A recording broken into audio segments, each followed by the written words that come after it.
Greetings. Welcome back. Welcome back indeed. Right. So I believe I have finally perfected the formula, the strategy, the sequence of events that I normally do for Dark Red Star level 9. Yeah, it's mostly foolproof now, so, um, well, for starters, look at that replay time. That's really good timing for me. Normally it's like 17, possibly 18 minutes. Got just under 16.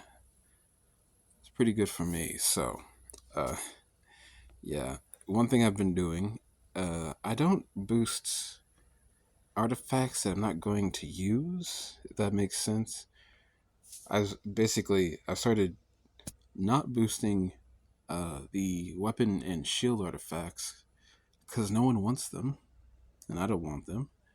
So I can't give them away, and I don't really want to research them. So I take them home to salvage. So that's why my timing is so good, because I don't waste extra time boosting those artifacts. But getting sidetracked there, of course. So the usual setup, right? We got two brawlers, two typical brawlers, and a typical vengeance ship for me. Typical setup. The spawn here actually kind of bad. There's no bomber in the planet level 9 sectors themselves, but there's two double bomber adjacent sectors, so that can be troublesome, fatal if four rockets hit you at once. It can happen. Uh, uh, I guess it's not entirely fatal. You'll still have some hull left, but not much. Um, but so yeah, so this spawn could be better, but at the same time, not too terrible. The Colossus sector that I typically use for the Vengeance ship is not here. Luckily, this filler sector was here. If this sector was not here, I would be up creek without a paddle, as it were. Yeah, no other sectors. I could have used these, I suppose, but that's a dangerous prospect. So not gonna. But yeah, so the experiment that has progressed, it has possibly concluded for me. There is nothing more to learn at this point. So normally, I would have both brawlers uh, jump on two, sectors, like one sector each, to knock out the storms. You're normally using suspend because suspend kind of speeds things up. Because without suspend, like over here, I tend to like miss that this storm has passed me by and I have to go chase it down. Suspend really speeds up the killing of a storm, so there is that. And it's just safer all around. So knock out the storms, right, and then have the Avenger ships kill the destroyers. Really good spawn on the destroyers. I mean, it could be better, but this one that's across the sector from me, like the furthest away from my vengeance ship, is going towards my vengeance ship. So I've got a lot of leeway there to aim for. Also, it's being affected by my suspend over here. So, yeah, I was kind of confused at first, but I realized that it was under the suspend, so I knew I had time. And then this one happened to spawn, which was also a good spot for it as well. So, a really good spawn on the destroyers there. But yeah, so my usual strategy, right? Knock out the storms, let the signals and guardians that spawn with the Phoenix just walk into me, because the Phoenix takes a good 40 seconds or so to actually get its shield up and actually start moving around. I hope that's like intentional. If that's not intentional, I've got more things to learn. But yeah, so, or in other words, if it gets fixed one day, right? Luckily, my vengeance happened to clip the storm and the signals and guardians that were over here, so this was a quicker clear there. And yeah, over here, let them walk into me. No big deal so far. I've still had some bad luck with uh, killing the bombers with the the vengeance ship. Yeah, so I decided to just play it safe this time. Normally I would chase it around, but I've got time. I've got Versatile Life Extender 12. I don't need to risk my vengeance ship any more than I have to. So, excuse me, this is the main change for me. Normally, I would have both brawlers, or one brawler, stick around and kill the Phoenix, breaking its shield with the rockets that are always adjacent to the Planet Level 9 sectors. I've been doing this for months, and I don't think I've ever seen a Planet 9, uh, Planet Level 9 sector not have a bomber adjacent to it or just in it entirely. So, and then the other brawler would go out and clear out some adjacent sectors, normally just knocking out adjacent bombers or knocking out some troublesome sectors that might get in the way, things like that.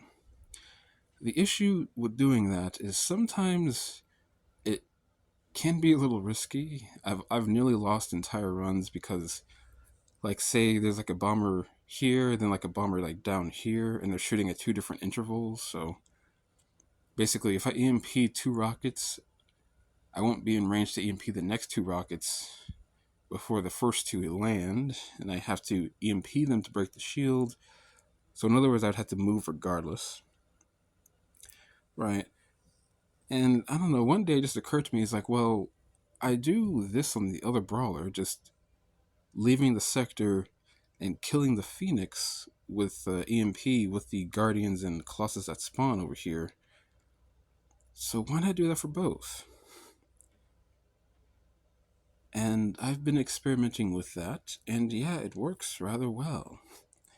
Even if there's a bomber in the sector, normally you can kill, like if there's two storms and a bomber in the sector, you can kind of kill the bomber or go for the bomber, and inadvertently you will kill the storms as well.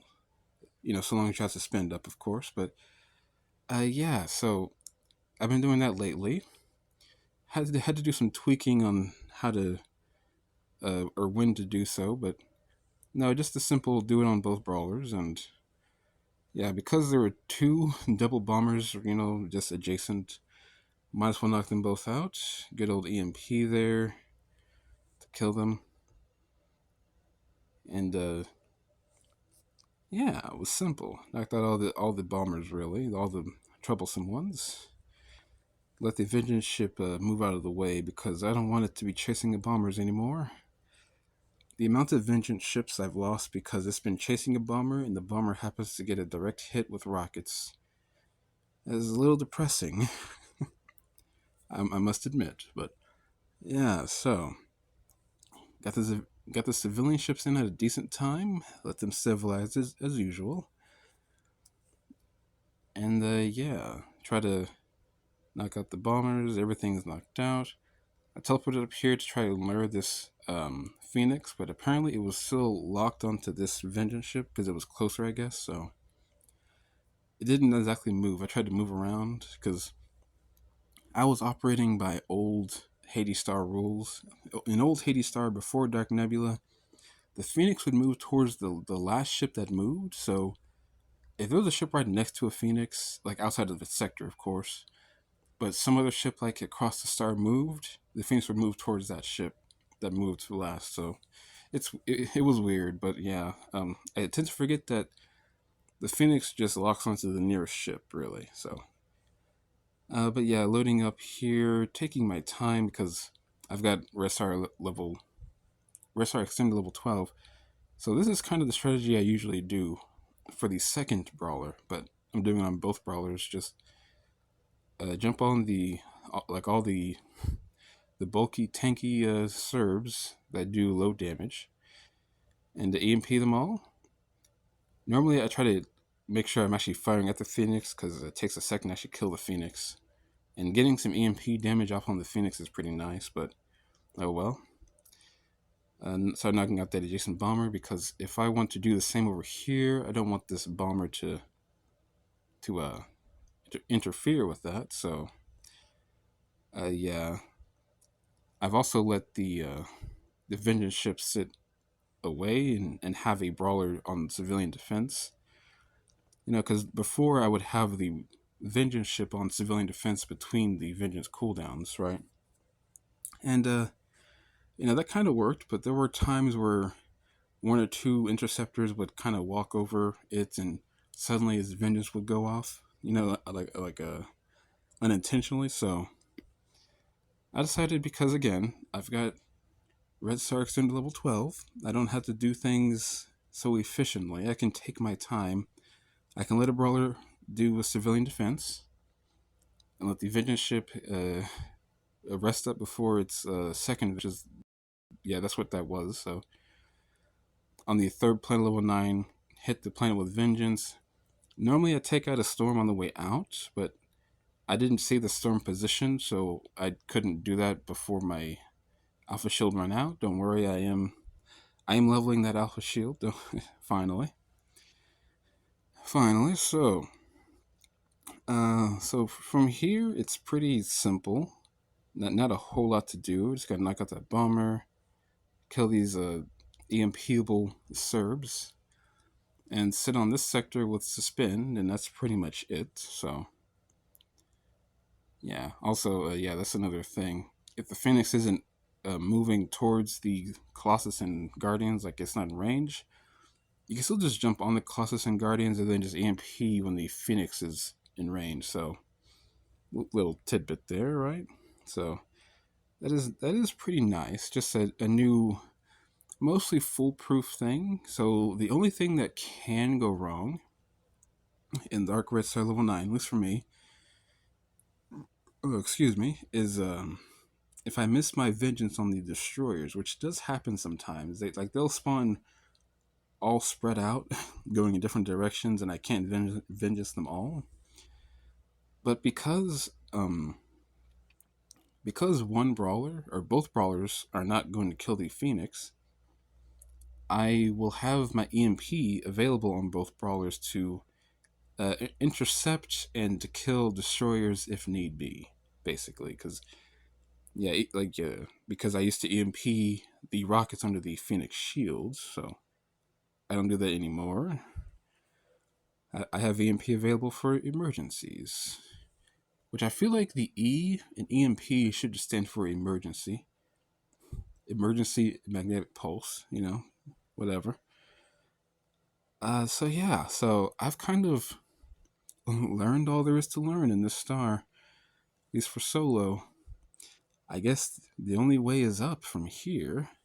I am researching a leap and rocket drone right now, because sticking a leap on your brawlers is actually really strong. So you can replace suspend, which, to be honest, I don't use suspend a whole lot outside of the initial storms that spawn. Like even in Dark Red Star level 11s, I don't really use suspend that often because I rarely need to. The simple act of moving around is enough to not die, essentially. So replacing suspend with leap and using rocket drone to activate leap. Now repair drone is nice, is lovely. It's like the best drone mod for Dark Red Stars, I'd say, because you can kind of take some damage up to your hull without any consequence because you can just heal it back up. But the idea is that with Leap, you will deal extra area damage and pretty much kill anything. Okay, you will kill all Sentinels and nearly kill all Guardians, which is kind of the main thing that kills you. Your mass bet is hitting like 3 Guardians and the rockets hit you. So it's going to take some adjusting to get used to not having repair drone on my brawlers, because I love it to death, but the rocket drone hits pretty hard. The leap is pretty good for just clearing out a packed sector, which isn't really a thing in Dark Red Star level 9, but it is in Dark Red Star level 11, so something to look forward to, I suppose. But yeah, so I'm researching that. I may try to do Dark Red Star level 10. My only issue with doing that is I don't I like clearing is easy. Clearing is easy for me. The main issue for me is defending when solo from ghosts, essentially. I have a hard time keeping up with the interceptors solo sometimes. The ghosts on top of that. Now, of course, not all ghosts are going to be spawning near my civilian ships, because sometimes they'll spawn near the brawlers or whatnot. But yeah, that's going to be really tough to do that. I could just go for Ristar level 11 as well, but you don't get that many arts from level 11 Dark Stars because it costs a lot to jump transports in. So I don't know. I might just stick in Dark Star level 9 forever. Who knows? I don't really care for much from 10 or 11 in terms of like research. So I don't know, but I'm rambling now. Yeah, so I've learned everything there's to learn. It's 99% foolproof. No more getting hit with rockets when I'm not looking. Hopefully. And yeah, I'm gonna go get some coffee finally because I just woke up. So yeah, I'll see you around. Ta ta for now.